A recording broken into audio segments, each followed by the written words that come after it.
then Allah will warn us of worshipping things along with Allah, which is known as shirk in Islam. So you don't worship anything with Allah, you don't worship anything besides Allah. That's like worshipping the sun, the moon, a man, a prophet, a saint, yes, an angel. It could be a prophet, an angel, it could be someone really, a saint, a good person, still not worthy of worship. Yeah. So now when you look at worshipping things besides Allah, you see that it's 100% evil.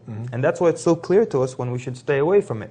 But then there are things in life that have a mixture of good and bad in them. Yeah. And these things, when you look at them and you see which one outweighs the other, you can understand why Allah made it halal or haram, permissible or lawful. For example, alcohol. You know, we know Allah says about wine in the Quran that there's good and bad in it. But the bad outweighs the good. And that's why we can clearly understand why Allah told us to stay away from consuming alcohol, because of all the problems it causes in society, from accidents, from destroying homes, from destroying people's wealth, from getting people to do all other kinds of sins. So we can see clearly why Allah told us to stay away from alcohol or from wine or whatever intoxicant specifically. Yeah. So then it makes sense to us, and it's not that hard for us to submit. But now there are sometimes issues where you cannot find the exact reason, the exact wisdom as to why Allah forbade it. I'll give you one example. You know, when people go and make tawaf around the Kaaba, when they circumambulate the sacred house in Mecca, they make tawaf counterclockwise. So why not clockwise? I mean, obviously, the reason we do it is that's how it was taught to us by the Prophet ﷺ. That's the reason. But what's the wisdom for going counterclockwise around the Kaaba and not clockwise around it? And you ask this question to people, most people don't know how to answer it, because really there isn't a clear answer. Some people have said that, well, the heart is actually on the left side. Actually, the heart is not on the left side. It's in the middle. The loudest part is thumping on the left. It can be heard on the left. So, but suppose the heart was on my right shoulder. Can I make a left turn? What does that have to do with it? So, suppose the heart is on the left. Is that why we circumambulate counterclockwise? All right, some other people said, well, the earth is spinning counterclockwise. That's why we make tawaf counterclockwise. Well, that could be a wisdom somehow, but suppose the earth spun clockwise. I can't make a counterclockwise turn. So you see, with this issue, we don't know exactly all the wisdoms why we go that way, but we submit. You have to know when to put your reasoning, logic on hold? Well, no. Or put it in its place? And actually, I'm coming to that because a lot of people think that there's a conflict between your intellect, or there could be a conflict between your intellect and what Islam teaches. And it could never be, because your intellect, your good intellect, will always agree with what Allah commands. But opinion can disagree with what Allah commands. That's why you find some people, they put their opinion in front of the commands of Allah. And they err, and they make mistakes. And guess who is the first person to do that? The devil. Iblis. The first one to do that was Iblis, because he was told, he was given the command, and he put his opinion in front of what Allah commanded him to do.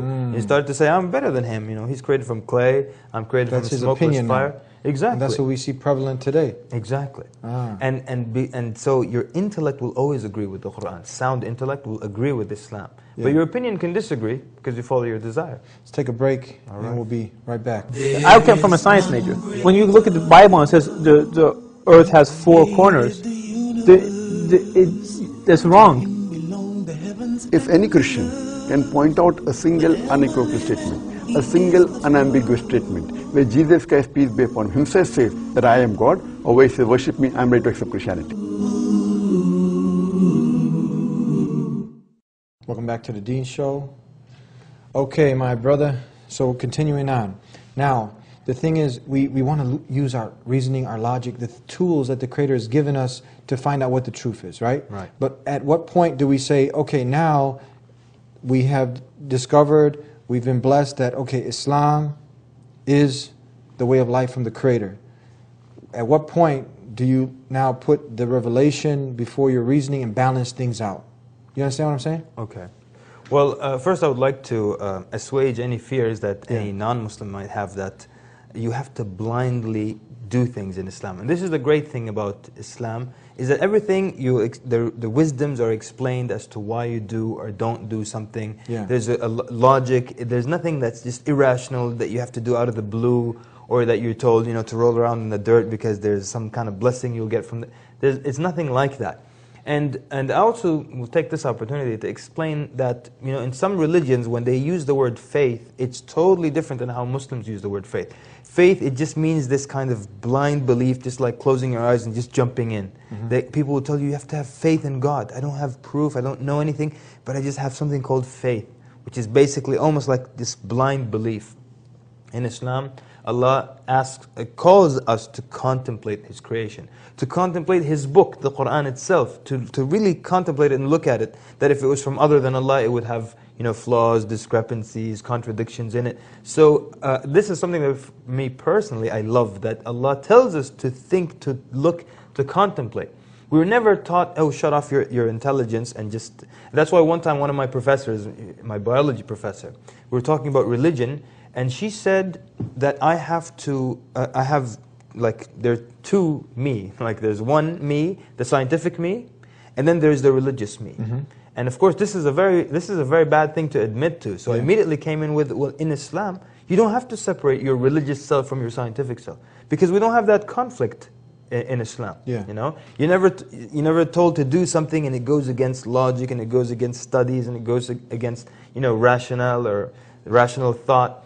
And that's why, you know, this is a great comfort for Muslims, that you don't have to have the scientific you and then the religious you. And so I shut it off then, and then now, okay, now science is gone and my years of study You'll are see gone. that with a lot of the people that practice some religions, yeah? And it's problematic for them, you know, because if I understand science and logic and I'm smart, then I have to shut it off just so I can believe in my religion.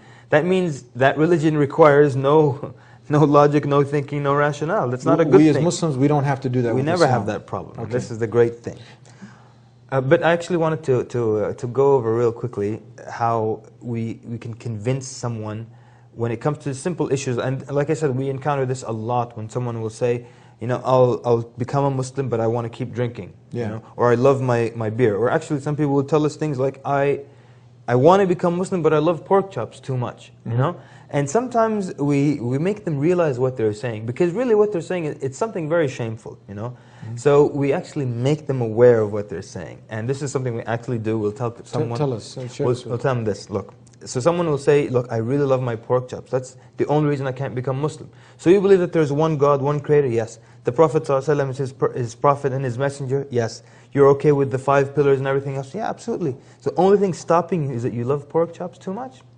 So yes. So actually guilt them out of it, because it's very shameful. We'll tell them, listen, so Allah is the one who gives you everything that you have. Your health, your intelligence, the provision, the work, the job that you have, your family, your loved ones. Things that you cannot put a price on. Your eyesight, you know, your hearing, all these things. And every minute and every day He is keeping you in good health. How many days you could have woken up sick? How many potential accidents could you have had? And none of that happens to you. And then He gives you of so many kinds of juice that you can drink, so many kinds of meat. You know, you can eat all kinds of things from the sea, seafood, all kinds of fish, all kinds of birds, and you've got cows and sheep and goat, and you've got all these things. And He's given you so many different kinds of blessings and fruits and vegetables. And the human being can go without drinking for 3 days and without eating for 30 to 41 days. And you know, you can go through so much and survive so much, you know, physically. And you're telling me that this great Creator who provides so much for me, I won't enter His religion, I won't submit to Him because I love pork? And you know, when we do that, but at this point they're looking at the ground, they're like, of course I can leave pork. There's so many other things. Okay, let's do this, let's become Muslim. So it works very well for us, alhamdulillah. We're going to have to cut out so little time. We have so much to cover. We're going to have to, inshallah, have you back again. Some closing comments and advice for those who are going through some of these things that we just tackled in this show. Well, you're not alone, and every problem and every obstacle that you encounter, someone else went through it. And a lot of times when someone would say, I can't leave pork, I would bring them my brother-in-law and say, look, he said his problem was he couldn't become Muslim because of pork. Then we ask him right in front of the person. He went through the same issue. Is pork an issue now? Like, I never think about pork. Every problem you're going through, someone went through it before and they overcame it. Because Allah will never ask for you to jump over a mountain or an insurmountable like obstacle. So everything that you're going through, someone went through it and they made it over that obstacle, and you will yourself, inshallah. Thank you very much. My May pleasure. Allah, the creator of the heavens and earth, reward you for being with us. Jazakallah khair. I hope you got the benefit